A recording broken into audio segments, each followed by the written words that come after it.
Avant, on disait qu'il fallait freiner notre démographie car notre surpopulation était la cause de notre pauvreté. Et ce problème, il est quoi? Il est démographique. Mais il y a des présidents courageux comme le président Issoufou qui ont commencé à s'attaquer au sujet. Quand vous êtes un pays pauvre, où vous laissez la démographie galopante, vous avez 7, 8 enfants par femme, vous ne sortez jamais de la pauvreté. Parce que même quand vous avez un taux de croissance de 5 ou 6%, vous n'arrivez jamais à en sortir.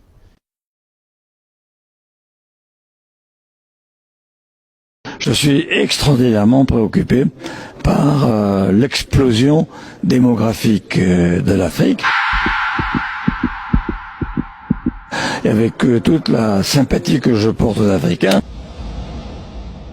je crains que ça ne se traduise par un débordement humain, c'est-à-dire des courants migratoires écrasants et qui vont, je serai brutal, tuer la civilisation européenne.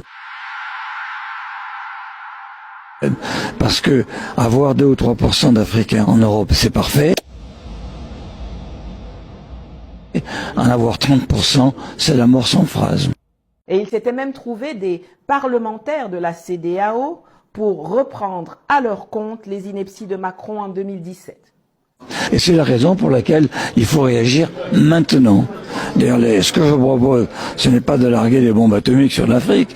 Ce que je propose, c'est un plan Marshall massif. C'est un plan Marshall massif. C'est un plan Marshall massif pour le développement de l'Afrique. Un plan conditionnel, mais quand même qui soit contrôlé, comme d'ailleurs le fait le Fonds monétaire international. Et deuxièmement, un programme massif visant à la libération de la femme africaine. Visant à la libération de la femme africaine. En Afrique, qu'on le veuille ou non, est abominable. Elle l'est encore abominable. Or, c'est la femme africaine qui détient la clé de l'avenir du continent.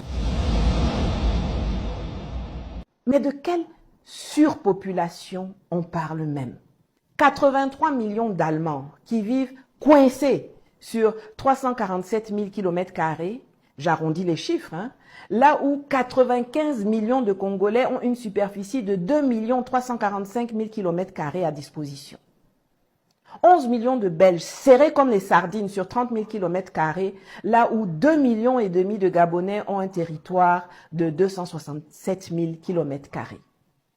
La Namibie, c'est 2,5 millions d'habitants pour 825 000 km², là où 68 millions de Français s'entassent dans 547 000 km². Et puis c'est eux qui parlent. Maintenant, ils ont un nouveau leitmotiv. Ce n'est plus la pauvreté qui est le problème, c'est le climat que nos mamans mettent en danger. Ce sont toujours les dirigeants du continent le plus surpeuplé, avec le moins de terres arables, ceux qui ont décimé leurs forêts et utilisé toutes les énergies fossiles imaginables pour s'industrialiser, qui se plaignent de la fécondité des femmes africaines. Oui, oui, comme si nos utérus sont responsables de l'énorme empreinte carbone qu'ils ont causée. L'Afrique tout entière, c'est-à-dire 54 pays, qui dispose d'une superficie 10 fois plus grande, a le même nombre d'habitants que l'Inde, un seul pays, qui a 1,430 milliard d'habitants. Mais on n'entend jamais les Occidentaux parler du ventre des femmes indiennes ou prescrire leur avortement en masse pour sauver la planète.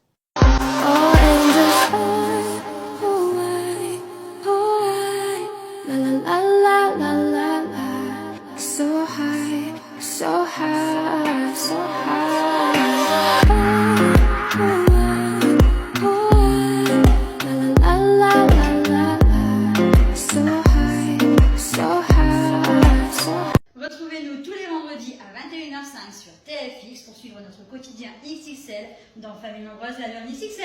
Bisous.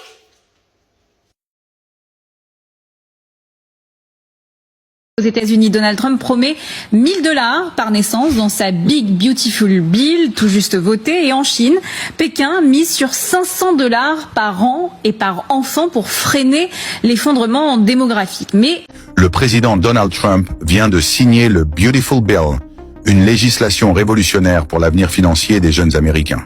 Cette loi prévoit l'ouverture automatique d'un compte d'investissement doté de $1000 pour chaque enfant né sur le sol américain. L'argent sera directement investi dans l'indice S&P 500, permettant une croissance potentielle significative au fil des années. Quand je vous dis du haut de toutes les grandes études que j'ai faites, et après avoir vécu 22 ans en Europe, en Suisse notamment, que l'Afrique est un continent sous-peuplé. Et je considère que l'Afrique doit continuer à peupler sa terre. Parce que c'est ça qui fera la force de l'Afrique. Quand un soi-disant intellectuel le dit, ça peut paraître suspect.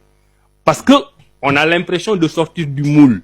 Mais justement, on nous a mis dans un moule qui ne convient pas à nos besoins de développement.